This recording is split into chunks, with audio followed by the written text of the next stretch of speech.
Vinh ơi, Đấy. cắm cho anh cái quạt đấy, nóng quá. Ôi em không cắm đâu. Lớn màถึงđây rồi bảo đi cắm cái quạt. Nhanh lên. Cắm thì cắm.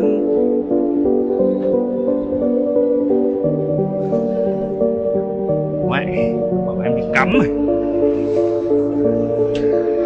Cắm thì cắm.